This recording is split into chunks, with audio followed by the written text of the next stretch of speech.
My name is Bob Bowman, and I will be presenting tonight for the Mound Science and Energy Museum Association our lecture on the 75th anniversary of the atomic bomb, which is an overview of the Manhattan Project during World War II.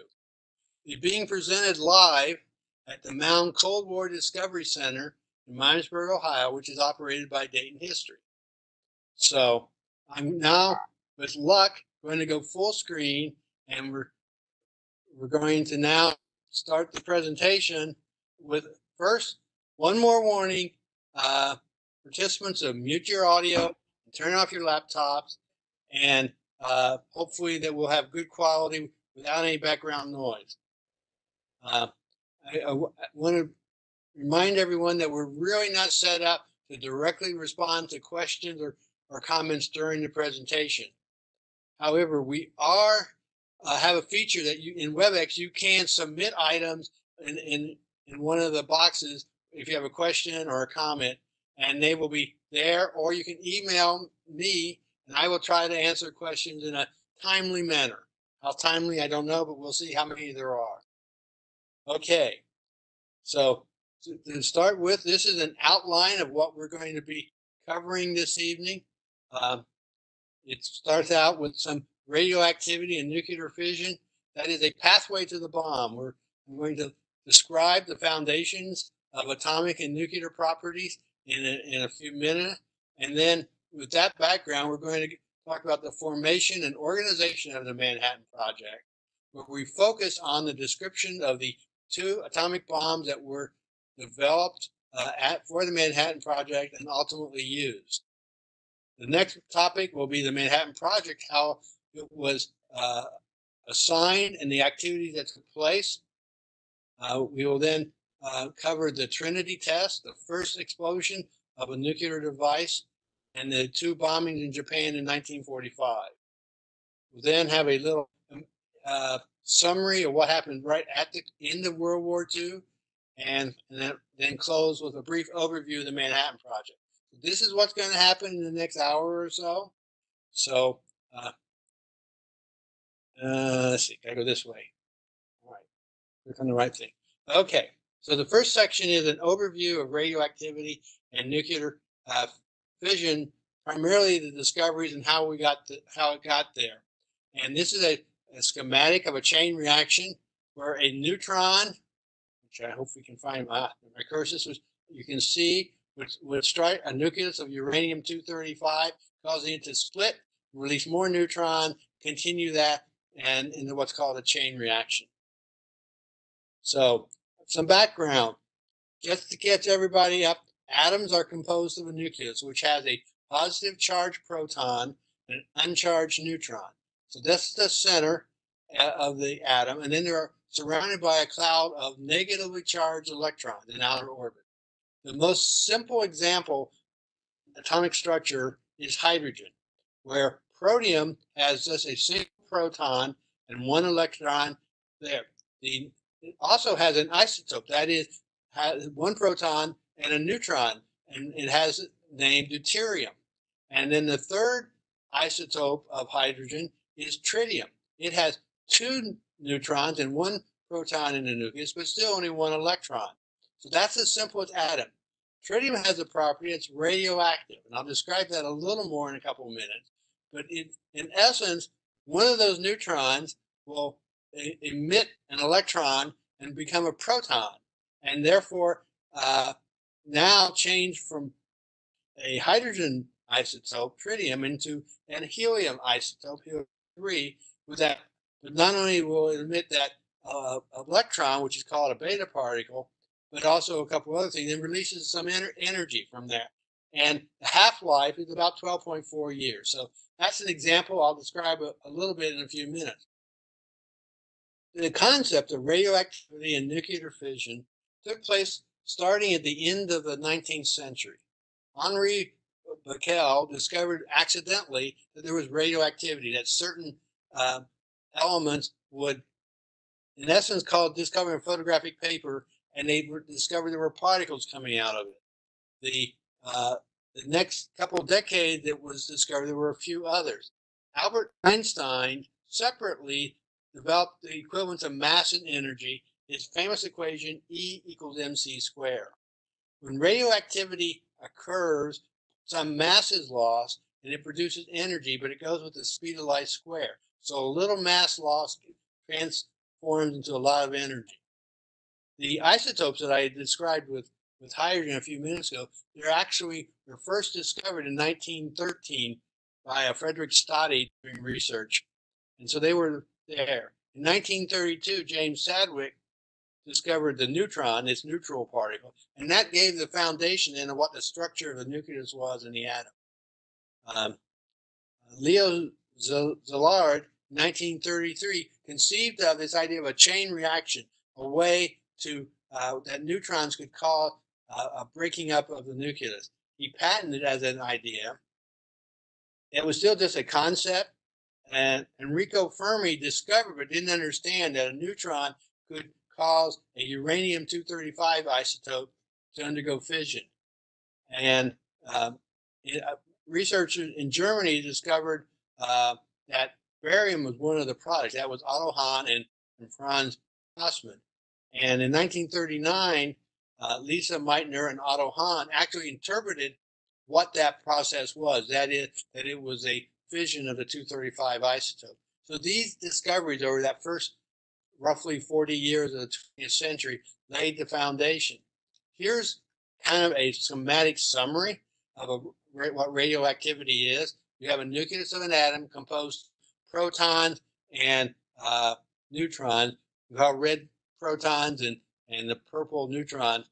One of the ways that the nucleus can come apart is to emit an alpha particle. Alpha has 2 protons and 2 neutrons. That's essentially the nucleus of a helium atom. Another way is that, as I said in tritium, a neutron can turn into a proton, and that emits a beta particle, an electron. Some of that energy that is formed comes out as light, high energy light, and it's essentially photons of light, only much more energetic than visible light or ultraviolet, and it was called gamma rays, and that was the name given to it. Again, the term half-life is a time for about time when 50% of the original unstable nuclei had turned into something else. So, and each isotope has a characteristic half-time depending on its properties and characteristics. And so that's what nuclear physics. This is a periodic table, what chemists use to describe all the atoms and chemical elements, and there's 118 of them. What I wanted to point out, 2 things. The boxes in yellow, these are elements. These only have radioactive isotopes. They're always unstable. Some have half-lives that are 1 billion years. Others have half-lives in microseconds. But even the ones in white, all of them have radioactive isotopes, but others are stable and will last. They don't spontaneously decay. But for the first atomic bombs, there are really 3 elements that are important. Uranium down here, element 92, plutonium 94, and polonium over here, which is 84. Those are the ones that are relevant to the fission and atomic bombs. Okay, and I talked a little bit before what fission is. This is a schematic that tries to illustrate that a little better as what the process is. That neutron hits that and nucleus, in this case 235 of uranium, is absorbed, and that then raises the mass by 1. The mass goes up by 1, makes a very unstable uranium-236, which splits into 2 different elements, krypton and barium. And that now releases on average 2.5 neutrons, 2 or 3 neutrons, along with lots of energy as gamma rays. And so this is the fission process. And the fission process has a tremendous amount of energy because of E equals mc squared concept. And so fission is a source of energy. There are 2 terms that I will use to point out related to nuclear fission. One is criticality. That's the threshold when the number of fission events releases a sufficient number of neutrons to continue an ongoing series of further fission reactions. That is the chain reaction. So that's when the energy keeps building up. The second quantity is a critical mass. That's a minimum amount of a atomic material that is required to sustain that fission process. So criticality and critical mass are the terms that define how the fission process works. And those concepts were just formulated in the late 1930s, but it was recognized that this was a potential for a new type of weapon with far more energy involved in any chemical reaction. And Szilard, who actually invented that, contacted Albert Einstein, wrote a letter, or drafted a letter that Albert Einstein signed and was sent to President Roosevelt in August of 1939. For those of you who know history, August 1939 is when Germany and Poland and World War II started. So it kind of, this is the letter that Einstein signed and was sent to Roosevelt. And in one sentence, I will pull out, this new phenomena would also lead to the construction of bombs. And it's conceivable, although much less than certain, that extremely powerful bombs of a new type could thus be constructed. Now, as I mentioned earlier, there were German people who had discovered most of the fundamental properties. Some had immigrated to the United States, but many were still in Germany, which was now at war with England and France at the time. So Roosevelt, after receiving the letter, authorized that the United States started a research project exploring the feasibility of fission bombs, and because of the possibility that Germany could also be working on it at the same time. Now, the British government independently also were working on research on that, and they too concluded that a uranium bomb was practical and be pursued. After a couple years of fundamental work and looking at it, the United States government instituted a formal project to develop nuclear weapons. It was called the Manhattan Project, and General Leslie Groves was named the director in August 1942. And one of the first steps that were done by the end of that year was a sustained chain reaction of a uranium graphite pile by Enrico Fermi at the University of Chicago. Now, the work, all the fission work in the United States was put in the responsibility of U.S. Army Corps of Engineers, and the headquarters was in Washington, D.C. But when the assignment was first made, the Corps of Engineers Manhattan district offices were given that responsibility. And to make things opaque to others, they took the name as a Manhattan Engineer Project or district as the code name or the formal name for the development of fission reaction. As I stated a couple of minutes ago, the author in charge assigned to that was General Leslie Groves. He was a graduate of West Point. Prior to attending West Point, he had a little over a year or so of engineering study at MIT. He graduated fourth in his class. He was a very experienced engineer and had a number of assignments. He was also given command training and so forth. And prior to assuming command of the Manhattan Engineer District, he had been responsible for all the domestic construction in the United States and overseeing the building of the Pentagon building. And so one of his attributes was dealing with large contracting organizations, large-scale construction activities. Now, Groves was the officer in charge, and he needed to select a technical director for research. And he selected J. Robert Oppenheimer. Oppenheimer was a theoretical chemist, graduated from in New York and a valedictorian in his 20s. He spent a time in Mexico, which has a play in where the future of the Manhattan Project went. He enrolled at Harvard University, graduated in 3 years. He went to study physics then at Cambridge University under J.J. Thomson. That was the discovery of the electron. Went to Max Born at the University of Göttingen in Germany, where his PhD. Max Born was also one of the founders of atomic structure. In 1927, Oppenheimer was simultaneously appointed to the faculty of both the University of California and Caltech, and he led the design through the early 40s of neutron physics for nuclear weapons. And in 1942, Groves made him the head of the Manhattan Project Y, which was the weapons design facility. This is a simplified organization chart of the Manhattan Project, where the President of the United States, which was initially Franklin Roosevelt, and after his death, Harry Truman, through the Secretary of War, Harry Simpson, went to Major General Groves. Groves reported directly to the Secretary of War via the Chief of Staff of the U.S. Army, and interfaced with the head of the U.S. Army Air Force, and with through an assistant to all the facilities that were developed under the Manhattan Project, and a number of laboratories. And these are ones we're going to go through in the next period of time to do all the tasks that were being done.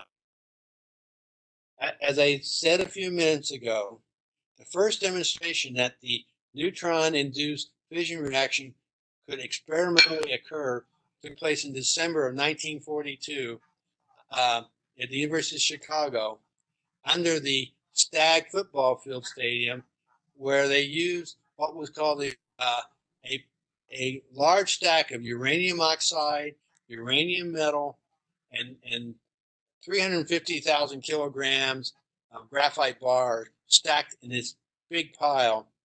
And the graphite was intermixed with the uranium material to decrease the energy of the neutrons that were being emitted, in order to enhance their probability of being absorbed and causing more fission. So it was a combination. There were no photographs taken, but this is a drawing of that event when they set up the experiments, and a group of scientists were there under the direction of Enrico Fermi, who's on the balcony up here directing that. And they demonstrated that. And so that was the step to go forward to actually start developing a way to construct it. Simultaneously with this demonstration, there's been a lot of analysis of different isotopes and different ways to do fission. It was concluded there were really only 2 viable candidates to have a sustainable chain reaction. One was to use the uranium-235 isotope, and the other was a plutonium-239 isotope. Now, uranium was fairly straightforward. If you put 2 subcritical masses together and then force them close, then we had a critical mass, you would have fission. However, you needed something on the order of 50 kilograms of the 235 isotope for that to occur. The other approach, which was to use plutonium-239, only required about 10 kilograms of plutonium, but you had to get it compressed very quickly because there were side reactions discovered early on that would cause the fission reaction to stop, and so it would fizzle. So they had to develop a different approach in order to get the critical mass. But a big problem for both of these concepts was getting the amount of the 235 and uranium and 239 plutonium isotopes. So now uranium's not extremely uncommon. There's 3 or 5 parts per million in the Earth's crust, but it's really very dilute. And there's only a few places in the world where there's high concentration. One's the Belgian Congo. There's some places in Western Canada and a few places in the United States. And there's also some in Czechoslovakia and Europe. Otherwise, there's not very much. However, the big problem is that of the concentration of the isotopes, uranium-235 is only 0.7%. Most of it is mass 238, which will not undergo fission. And so what you had to do was just to extract this 235 isotope from all 99+% of that, when their chemistry are almost identical. So you had to do some other way to get the material. So that was the challenge of getting the uranium-235. Plutonium, on the other hand, hadn't even been discovered until 1941. It was made by irradiating uranium-238 with a neutron to form another isotope of uranium-239 that emits a beta particle, which means it changes the neutron to a proton. So it goes to another element, neptunium-239, which also emits a beta particle, and that becomes the isotope plutonium-239. So you go from same atomic mass, but now a different number, from uranium-92 or 92 to 94. However, by early 1943, the total quantity of plutonium in the world was 1.5 milligrams. If you recall in that diagram a few minutes ago, you needed on the order of 10 kilograms. So you needed roughly 1 million times more than what existed at that in 1943. So that's your challenge for materials. As they were looking at the design, these are the design that were built under the Manhattan Project.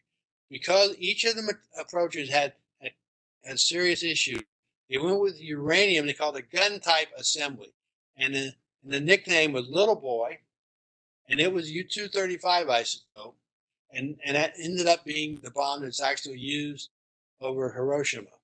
And here's a schematic showing the gun barrel, the chemical explosive that forces part of the uranium, the bullet, into another part of the uranium, the cylinder, to get the critical mass to have fission.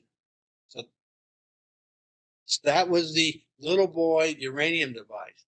The implosion device, which was the Trinity test and the Fat Man bomb that was used on Nagasaki, the plutonium is in the center here with a surrounding area of uranium-238. The 238 would scatter neutrons emitted during the fission of plutonium back into the reaction to increase the yield.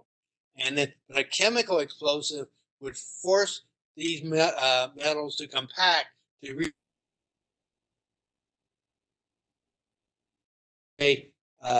another issue that was discovered while they were working on that was getting a flux. There we are. A flux of neutron at the very peak of concentration, and they needed an initiator, a source of neutron, and that was a key component required for the plutonium fission that was not necessary for the uranium one. Okay, so I've taken you now through the concept. Now we've got to see where we're going to start getting material to do that. And what you start with in both cases is naturally abundant uranium, which is in ores, oxides, and other compounds, and which is 99% uranium-238 and 235. So in order to go for the 235 route, a variety of separation techniques. These are all physical separation techniques were necessary to do that, which I will go through in some detail over the next period of time to show you the challenges that were involved. To get the plutonium, what you had to do was irradiate naturally abundant uranium in graphite reactors to convert that into plutonium, or you could use a uranium heavy water reactor. That was also being done simultaneously, and then chemically extract the plutonium from the uranium. And these were large scale, way beyond laboratories size projects. This is an overview of the Manhattan Project sites. And what we're going to do is talk about several of them in detail. But I want to point out first, the Manhattan Project headquarters was in Washington, D.C. not in the Pentagon, but in Washington, D.C. The first facility to actually get underway was the metallurgical laboratory at the University of Chicago, where they did that first critical reaction, where they first made a small amount of plutonium. But these were research quantities. They weren't able to scale up nearby to the large quantity needed. So, and they needed resources. The Clinton laboratories were founded outside of Knoxville, Tennessee, and at a part of the Tennessee Valley Authority and in land. And that was obtained, and there were three major facilities that were built. The X10 graphite reactor, that was the first prototype or large-scale uranium fission reactor in Tennessee. The K-25 gaseous diffusion building in Oak Ridge, which is one of the ways to separate uranium isotopes. And then the Y-12 facility that did concentrating the uranium to be used in the bomb. Now, in the overall design and assembly integration area took place outside in Los Alamos, New Mexico. And I will describe that in just a few minutes. But this was the site where all the oversight and the final assembly were taking place. And it was called the V site, the site for the Manhattan Project. It's also, to make the plutonium, to do that in large scale, they went to Hanford, Washington, where there was a large-scale reactor to produce plutonium, and then very large-scale processing facility just chemically separated out in Hanford. And that was also in the Columbia River area, where there was lots of electric power and also lots of water for cooling. There's the last site in the U.S. is the Trinity site in southern New Mexico, which is where the first device was tested.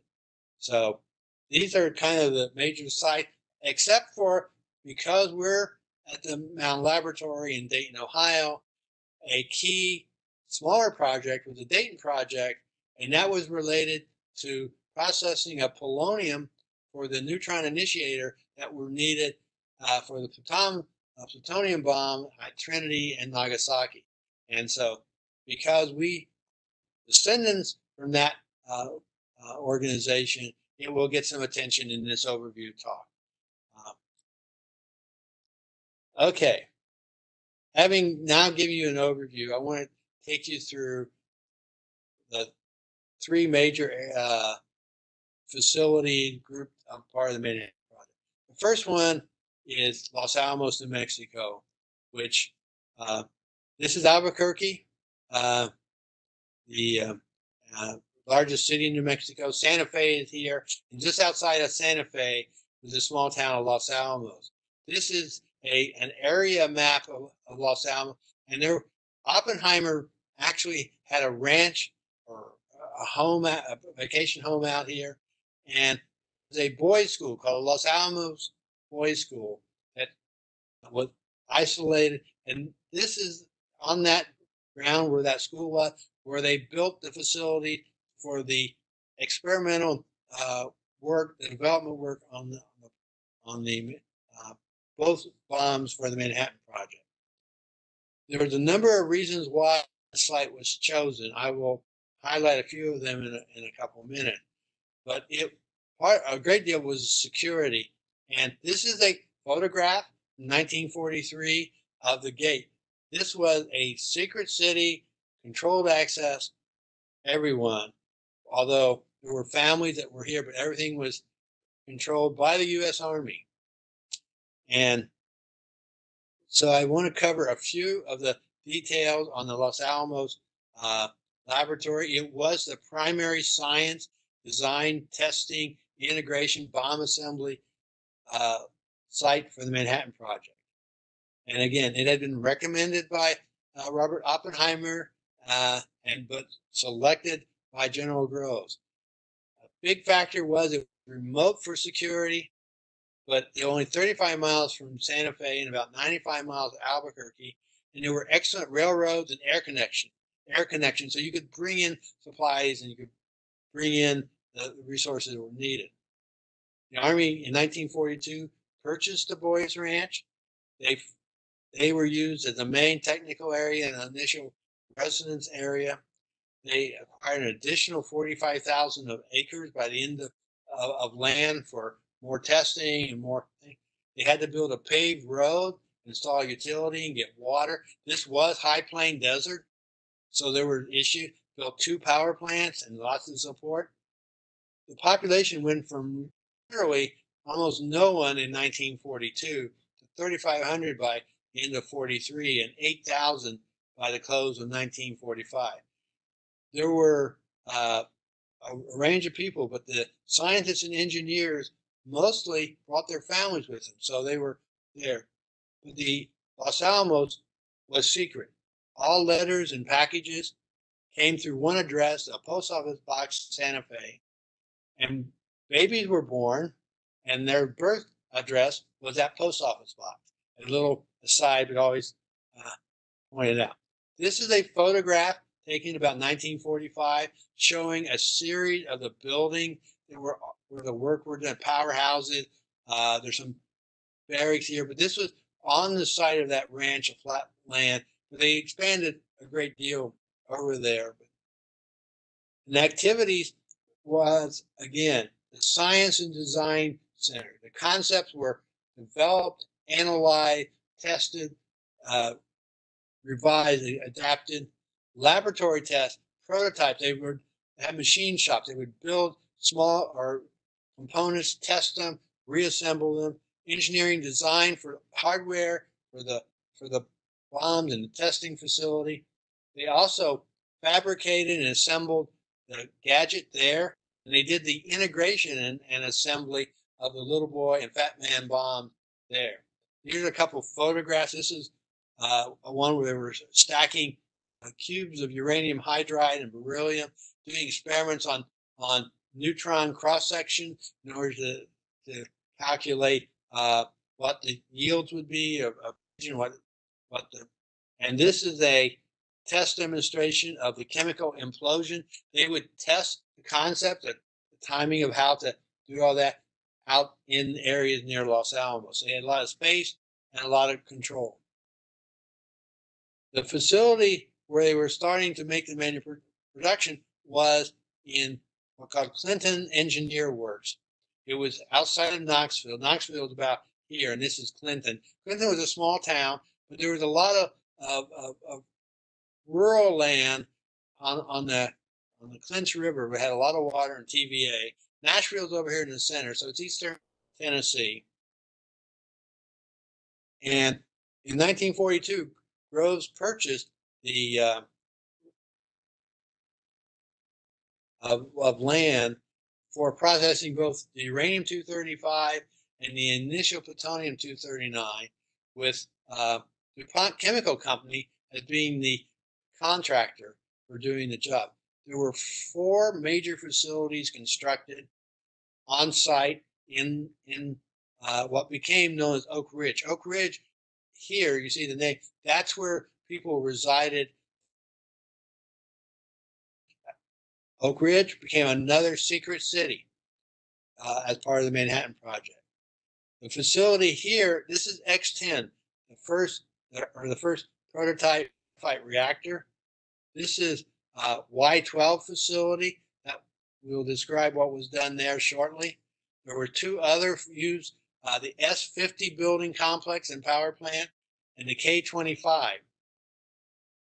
These latter facilities were all used for enriching the uranium to 235. The graphite reactor was the source of making the first measurable quantities of plutonium and so forth. There was virtually nothing but a couple of small villages in the area, and they constructed for 2 years with literally tens of thousands of workers in construction.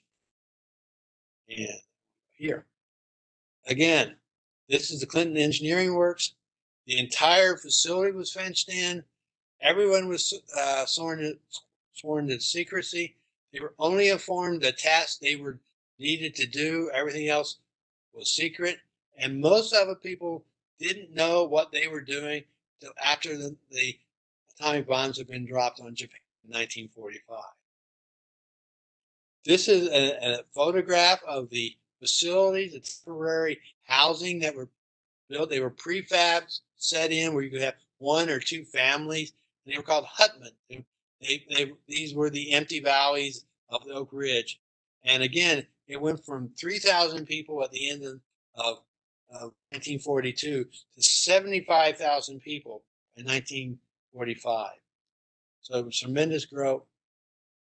Now we'll go through some of the facilities. This is the X10 graphite reactor. This is a scale up the University of Chicago pile, but built to be more production. It was constructed in 9 months. It went critical in November of 1943, and one of its first missions was producing plutonium.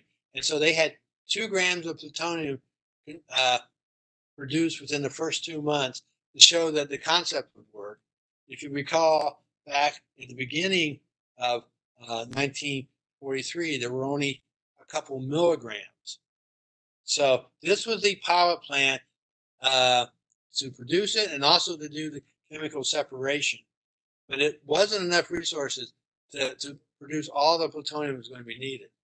They also used this facility, the neutrons that were generated here, to produce the plutonium-210 that was needed by irradiating another element, bismuth. This photograph shows the side face of the reactor where graphite is behind here, and in these holes they're putting rods of uranium to be irradiated to neutron and then to produce the element, plutonium or polonium. So that's what the graphite reactor did. The other facility that I had mentioned before, they were to enrich the uranium starting from the ore, which was an oxide, into high purity 235 metal. And it was a very complex step where what you would do is react uranium with fluorine gas. Fluorine and form uranium hexafluoride. It's a gas. And then using a thermal diffusion process, get a small amount of separation that would just go to about 1% of enrichment of the plutonium, of the uranium. But then it would be fed into a second device called the gaseous diffusion separation that would lead to almost a factor of 10 increase in the 235 isotope. After that, it would be converted to a different compound of uranium tetrachloride. So it had a chlorine compound, which would then be ionized into a gas and to devices called calutrons that in 2 stages would ultimately lead to an enrichment of 90% 235, 90+% of your final product of uranium 235, the desired one. So that's the overview. This is a little bit of a schematic of how these things work. So you first start with the S building, the thermal diffusion column, where you have the uranium hexafluorine gas come in, a small amount of separation that would have enriched in 235 and come out one end, and it would do a cold wall and a hot wall, and just the temperature different. But these would be stacks. That's just a little schematic. These are hundreds of stacks that were in that device for to get that first phase of separation. This is the size of that building. So you can see the 8-10 foot tall fence in front, how large that building was. The smokestacks you see over here, those are the powerhouse for the next stage of separation, which is the K25, which is the gaseous diffusion process. The hexafluorine now has that some enrichment, goes through a system with a barrier, a porous barrier, where the slightly lower mass uranium-235 goes through a barrier faster than the heavier one.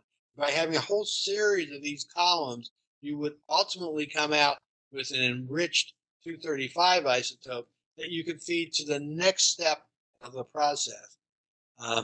This is the size of that building that took to do that separation to get approximately enriched to 7%.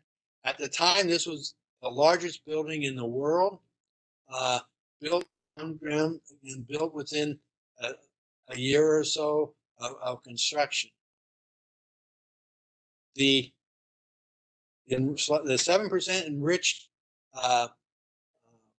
uranium was then converted, as I said, into tetrachloride phase, which is, and this is the Calutron is an acronym for California University Cyclotron. Cyclotron is you take a charge in a magnetic field, and because of the difference in mass, they will have a different trajectory, and you can then separate them. So this is what they call a racetrack. The gas would, the ions would be circulated in series. By doing that, you need very strong magnetic fields in order to do that, because they go in the magnetic field because they're a charged particle. You would then increment that up. There were 9 alpha first stage racetracks with Calutron and 6 racetracks to do the second phase with big vacuum pumps. So you need a tremendous amount of power, and you need a lot of electricity, which in order to get the electricity, they need a high conducting material. Copper is ideal, but copper was being used in the other war effort. So what was done is the Manhattan Project borrowed 31 million pounds of silver bullion from the U.S. Treasury, which it was stored at West Point, and they converted it into bars and then processed into magnetic devices, and so that all this material was then ultimately assembled in there. And after the war, all that silver was reclaimed, and about 99.1% of it was returned for recovery. But it was a silver electricity flowing through there that will allow it to happen. The first device started in November of '43, and they were consuming as much as 1% of the total electric power generated in the United States in order to operate the devices. They were here. By April of '45, it had produced 25 kilograms, after process of the highly enriched 235. And by July, they had produced a little more than 50 more kilograms. And virtually every atom that was used, that was produced from those Calutron, went into the little boy bomb. And so they continued to produce it up to the end of '46, so that they made more uranium-235, but none of that's being done anymore. But that was part of the Manhattan Project. And that's where the uranium came for the little boy. We now go switch over to the Hanford Works in Washington, which is, here's a map of Washington State. There's Seattle. Down in the southern portion, the eastern side of the Cascade Mountain along the Columbia River is Hanford, Washington. It's, again, a remote area, but with lots of water and lots of power from the dam. Manhattan Project acquired 500 and almost 600 square miles and started in March of 1943. Again, DuPont was the construction and operator for the project. They used up to 45,000 people building these facilities. They built 3 distinct nuclear reactors. They're B, D, and F are here encircled in red. They were then fed into 3 different buildings that were processing to extract the plutonium from the uranium. This is the green building, which was where they processed uranium metal to start to irradiate. This map shows a little better where Hanford is down by the Columbia River, but it's similar to what we saw in the previous slide. So they were building the uranium plant, the reactors, the plutonium processing plants, and the support building. So this is constructing the reactor in early 44, and it was running by September. This is with a chemical separation, large buildings. They were nicknamed Queen Mary because they were nominally the same size as Queen Mary luxury liner of the 1930s, very large buildings. And of course, there were thousands of people working there. So there were mess halls, barracks, more hutments, trailers. They had racially and sexually segregated barracks for men and for women. There were roughly 30,000 people in the barracks, another 10,000 in the houses. This is an example of where people, there would be a mobile home. This would be a place, typically these are engineers, senior supervising people, and they would be common facilities. So it was somewhat rustic. These are some photographs showing different aspects of the fabricating the building. 313, the pressing, they had to press the components in. There were quality assurance, there were inspection, there was radiochemistry. So these were support buildings that went along with large ones. This is just an illustration of what was done. You would load uranium metal into a core. You would then coat it with a variety of metals to protect it, seal it so it would, because it was going to get irradiated. You want to control that. There were two sizes, a 1/2 inch and a 3/8 inch. They would go into different holes, different areas. This is the reactor complex here where they would actually go into a reactor, similar to the one that was at Clinton and Oakwood, but larger.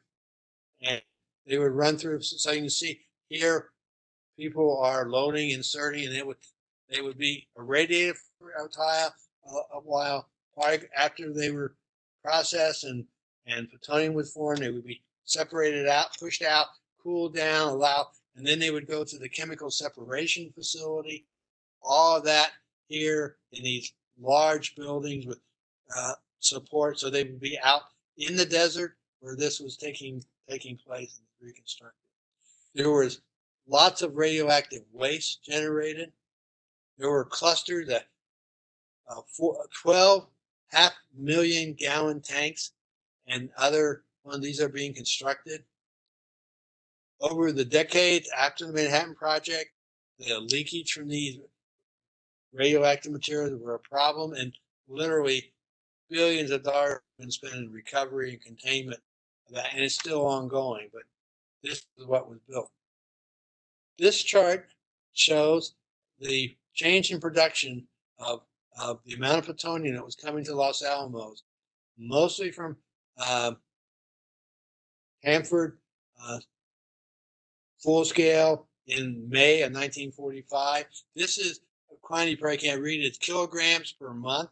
So they were getting first virtually zero, that small amount that would come from Oak Ridge reactor.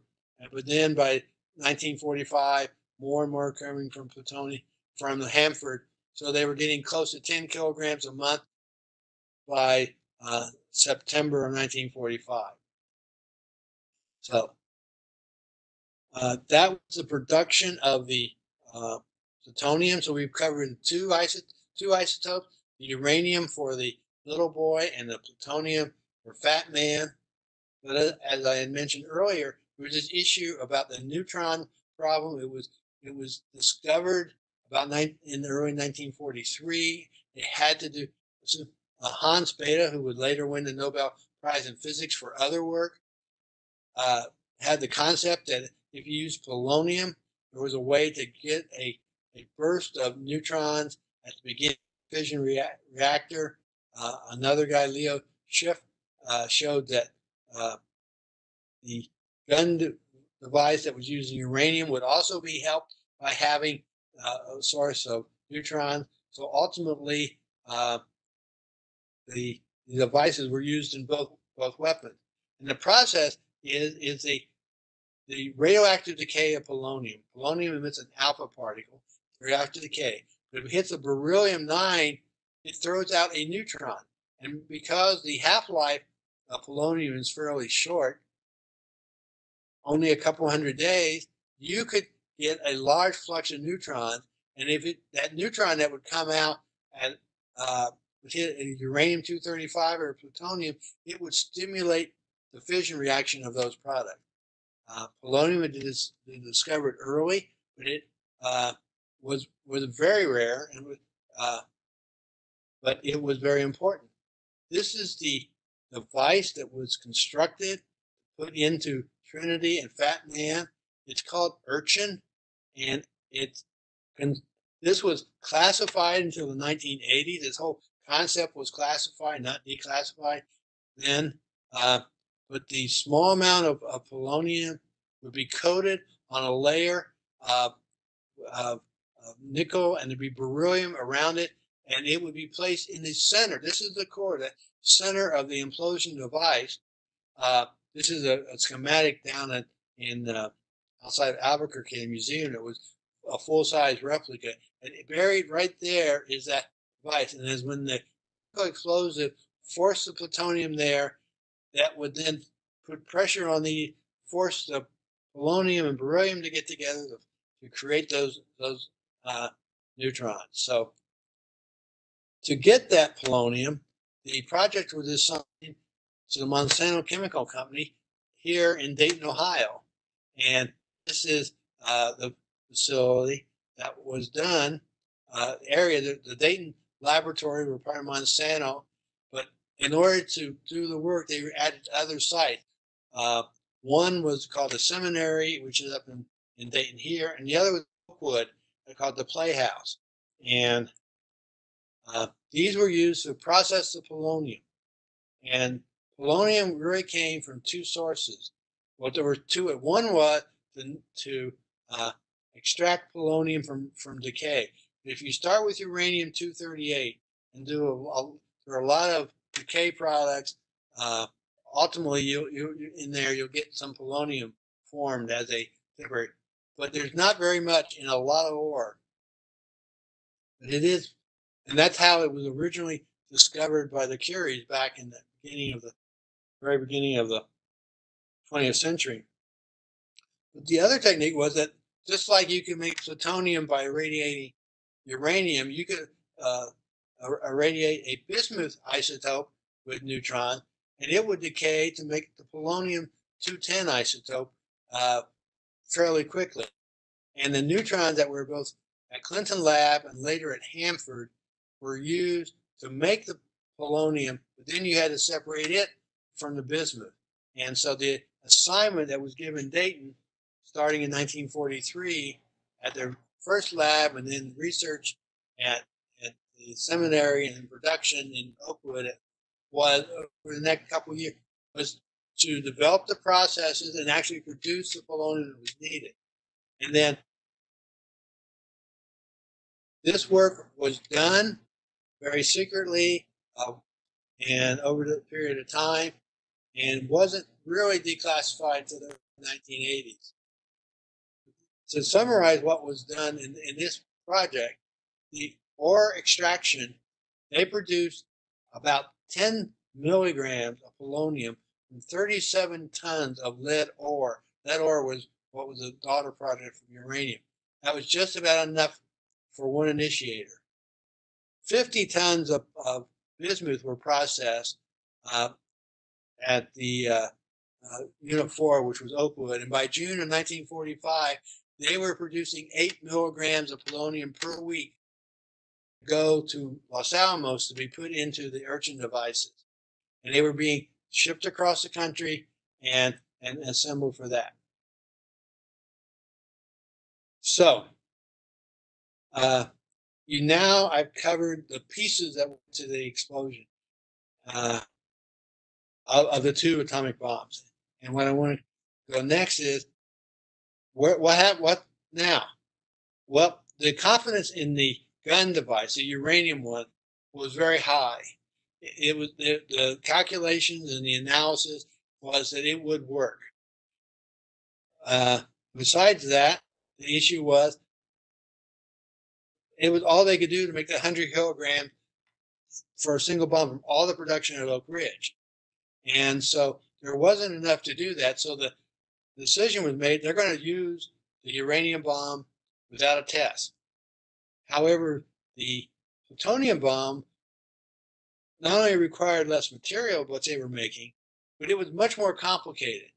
In order to have this compression that takes place to force the plutonium together, you had to have very critical timing.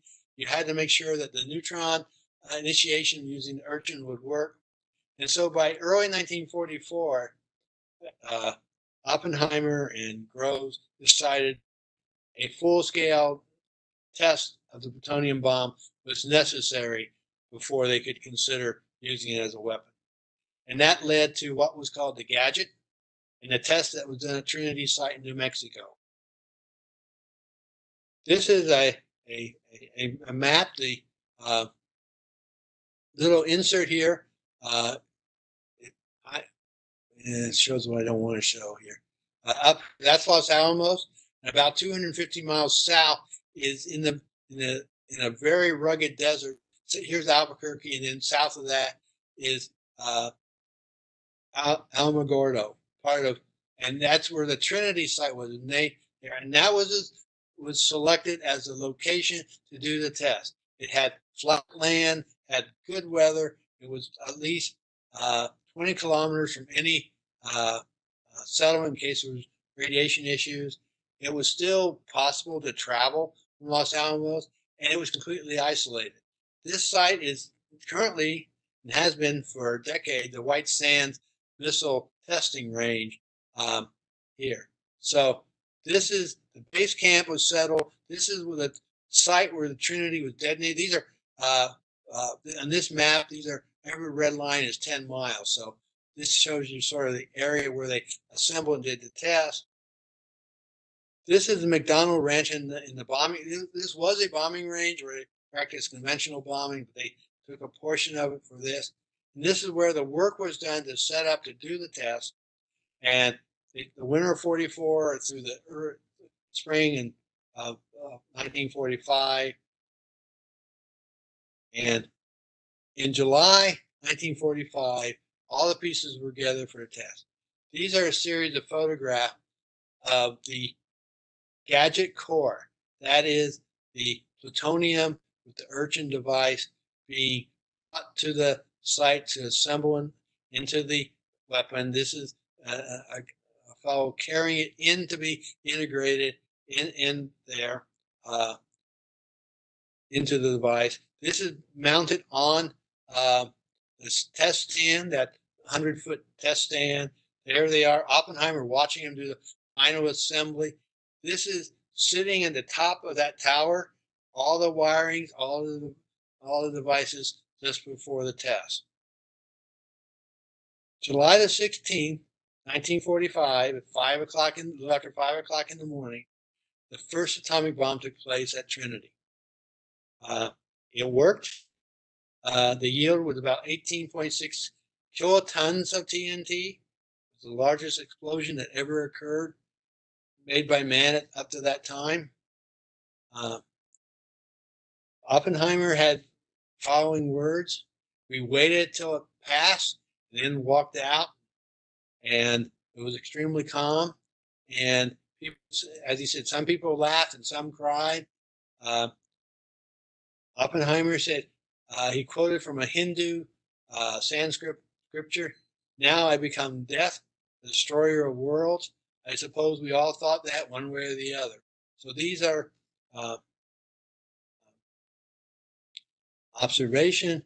This was in July, this a little over 75 years ago this week. That's the tower.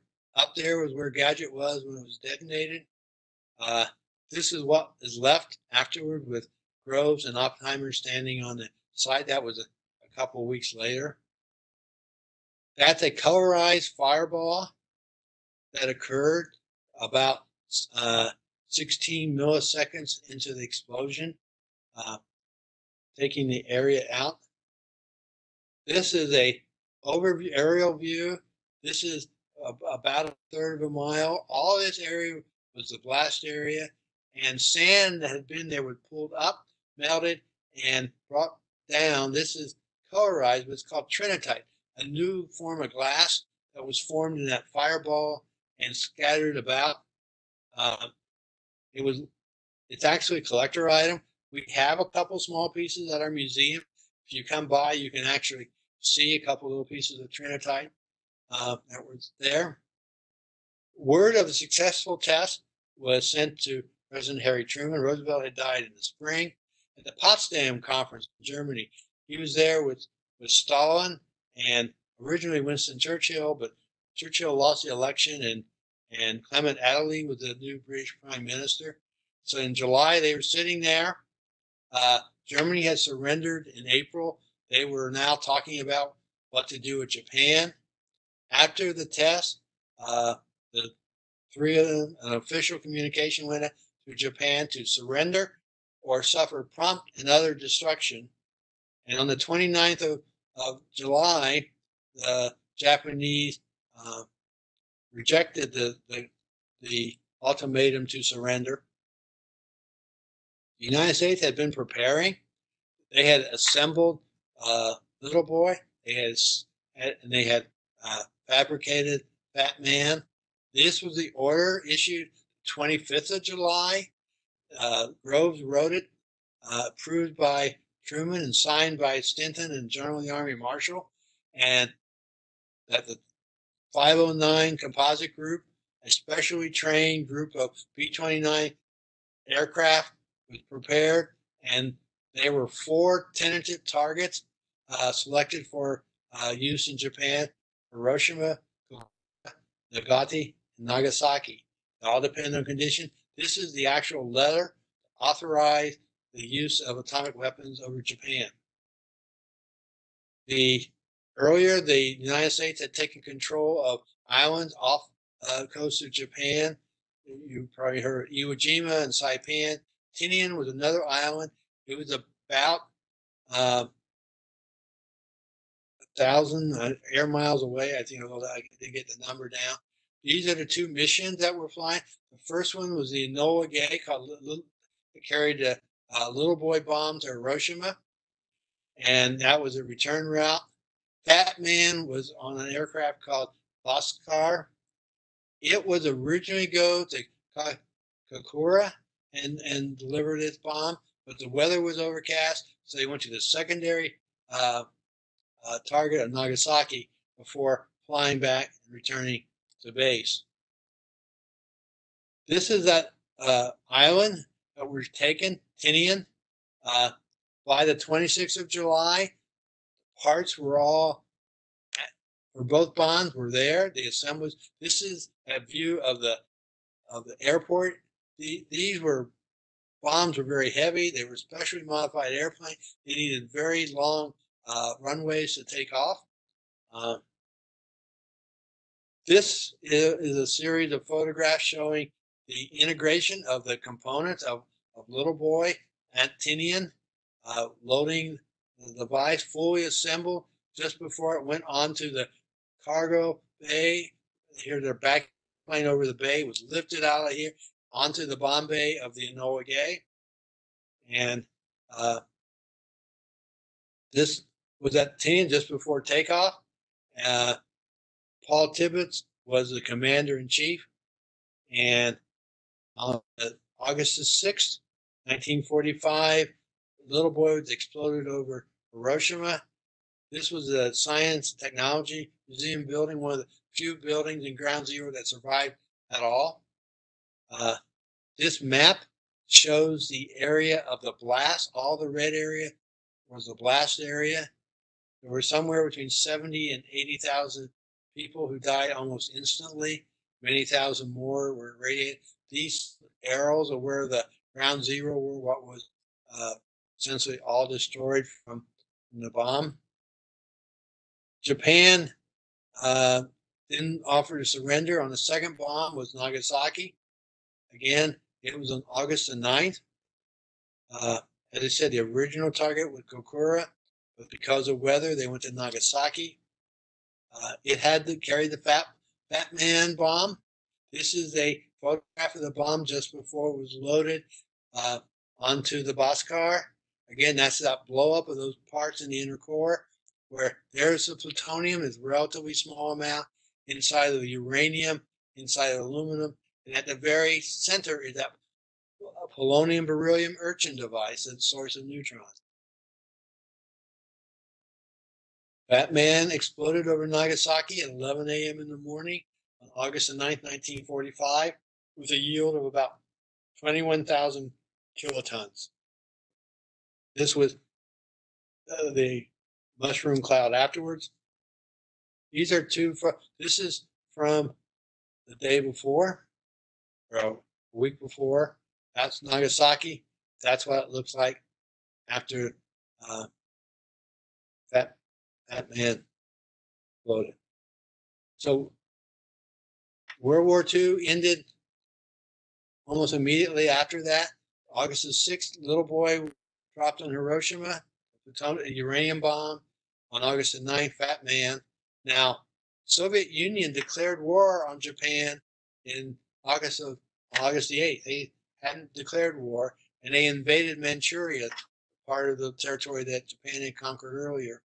On the 15th of August, Hirohito, the Emperor of Japan, surrendered, and a formal surrender of Japan occurred on the 2nd of September. There's an interesting table I found. These compare the bombing of Hiroshima, Nagasaki, and Tokyo. Tokyo was bombed for several months. They delivered 279 bombs to almost over 1,600 tons of bombs. They destroyed square mile. They burned out. They killed 85,000 people and injured 100,000 more. But bombs in Hiroshima and Nagasaki, in a single bomb, killed fewer people, but they had higher mortality rates where they occurred. And the United States was preparing to deliver another atomic bomb by beginning of September if Japan hadn't surrendered. Well, the news reached that Japan surrendered. This is the war ending. This was a celebration that took place all over the country, that the war had ended, Japan had surrendered. For all the people that worked in the Manhattan Project, they now had some idea of what they had been working on. Before that, they didn't. This is a photograph taken in early September at the Dayton Project. This is Charles Thomas here, who led the Dayton Project, was actively one of the leaders in the Manhattan Project, and a number of the people here that worked on the Dayton Project for Manhattan Project. This is actually in October, just before Oppenheimer resigned from being head of this is General Groves, this is Oppenheimer, this is Vanderveer Bush, who was the head of the science committee. And this is an award from Groves to the people of Los Alamos for the development of the atomic bomb. And Oppenheimer gave his farewell address to the co-workers there who had spent the last nearly 3 years developing it. To kind of say what happened after the war ended, the Manhattan Project was replaced by which was run by the Army, was replaced by the Civilian Atomic Energy Commission beginning in 1947 for all future work on nuclear weapons and nuclear power. The University of California, which had operated Los Alamos, continued to do so. In 1946, General Electric took over management of the Hampton Works from DuPont, and Monsanto in 1945 took over the Clinton project from DuPont and also had the Dayton project a part of that. The Dayton project continued to make polonium for urchins after the war, but in 1946, the Atomic Energy Commission authorized the construction of its first new post-World War II weapons site, and that was a Mound laboratory here in Miamisburg. And its purpose was to consolidate production of those still top secret polonium and enriching devices. Okay. Oh, there we are. So, trying to wrap up now. I know it's been.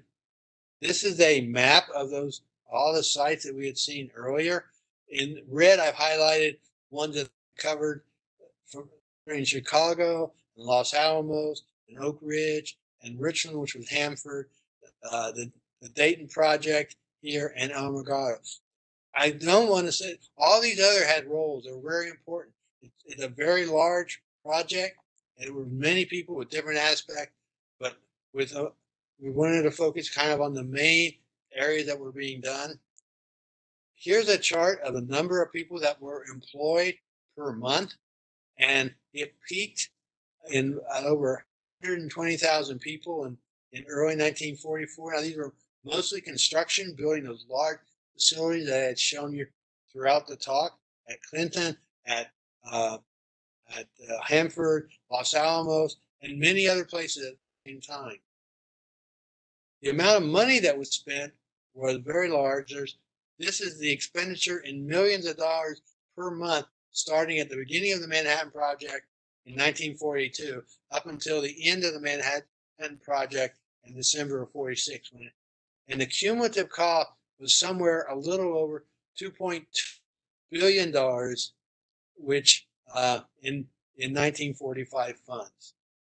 If this is a chart kind of comparing what each of the facilities costs. I don't really expect you to see those, but you were seeing Oak Ridge with over $1 billion.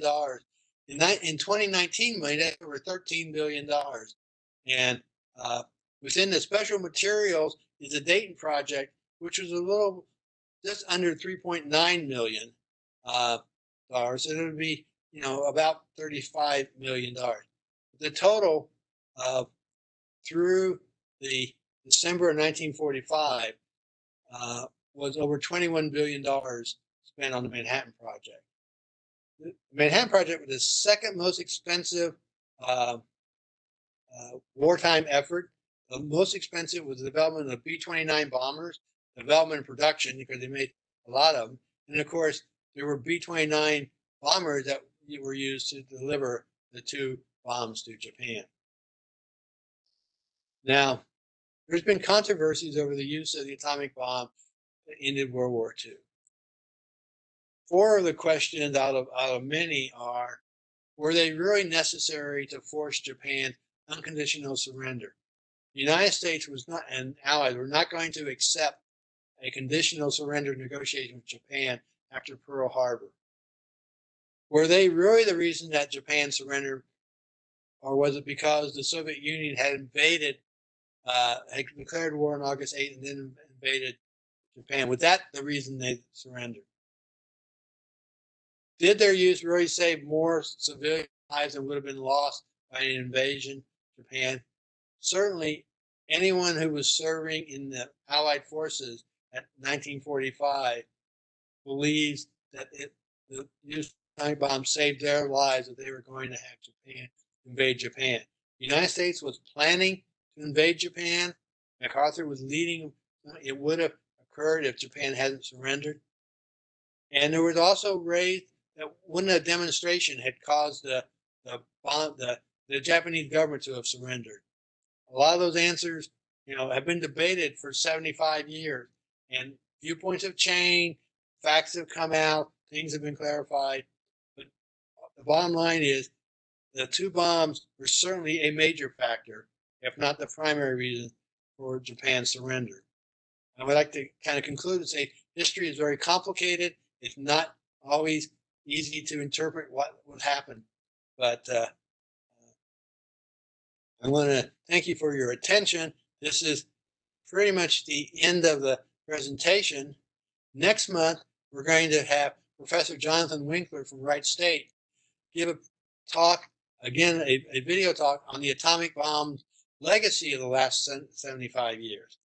Again, if you have some questions or want some more information, leave a comment on WebEx or send me an email, and I will do my best to try to answer them for you or provide you a source of information. So I'm going to finish the presentation, hopefully close this, and I'm back